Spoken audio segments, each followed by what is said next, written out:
Hello, my dear students. Today we shall discuss remaining topics of Chapter 3 Electoral Politics, and the topics which we shall discuss today, that are first one electoral constituencies, second one will be the reserved constituencies, and third one will be the voters list. So first one, electoral constituencies. What is this term constituency stand for? For the purpose of Lok Sabha as well as Vidhan Sabha elections, the area of the states or country are divided into the constituencies. From each constituency, a member of any party, don't say any party, a member of any political party will be the candidate. As we have seen the assembly elections of the Haryana, in that assembly elections there were total 90 constituencies, and out of that 90 constituencies, Lok Dal alone won the 67 constituencies. It means that the representatives of the Lok Dal, they won 67 seats or constituency seats out of the total 90 constituency seats. So, for the purpose of elections, these constituencies are very important. If we talk about the Vidhan Sabha elections means the election which take place within a state, and the members which are chosen by the Vidhan Sabha elections, they are known as the MLAs, means member of Legislative Assembly, and those who are elected by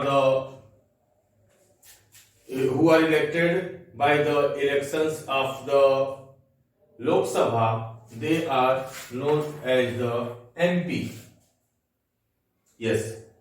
So, from the different constituency, different political party represent their representatives, and the representative of which political party won the elections from that constituency will be won by that individual party.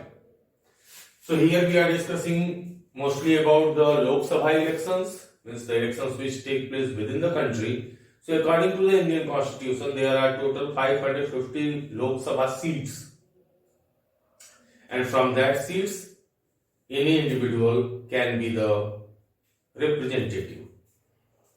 So second one, reserved constituencies. As the electoral constituencies are there within the country, but in spite of it, there are some constituencies which are reserved. So what is the meaning of this reserved constituencies? My dear students, as we are well aware that our country, India, is a diverse country. In this, people of different castes, different religions, different ethnic characteristics are living. So our constitution makers were well aware about this. They were thinking that if some constituencies will not be reserved, then may be possible.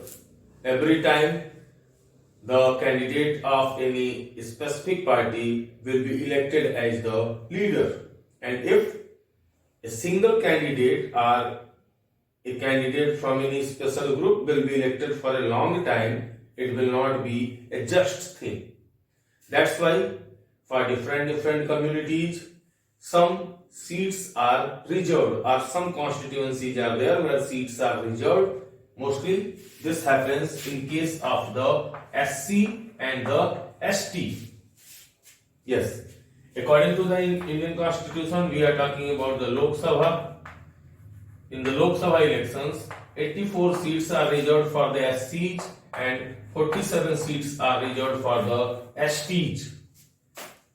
Besides that, some other groups are also there which are known as the reserved groups. They are the OBC, other backward classes. SC means scheduled caste, ST means scheduled tribes.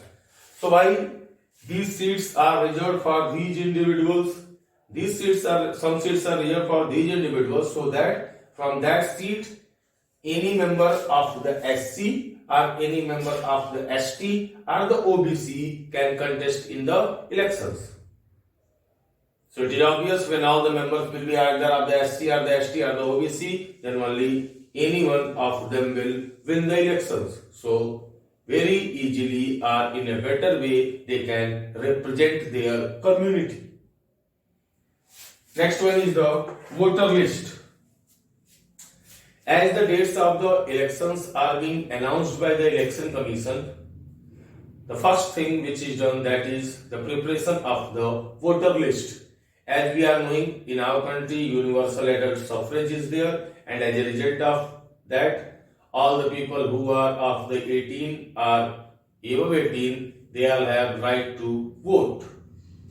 So after every 5 years, this voter list is revised, because sometimes it happens that some people are there whose name are not in the voter list, so their names are added. One more thing, it happens that it can happen that after 5 years, some people have died from any individual constituency, so their names are removed. Some people will be the new voter, their names will be added, and there will be some who have migrated from that individual constituency and now they are living in any other constituency, so their names are also being removed. So this voter list is very important.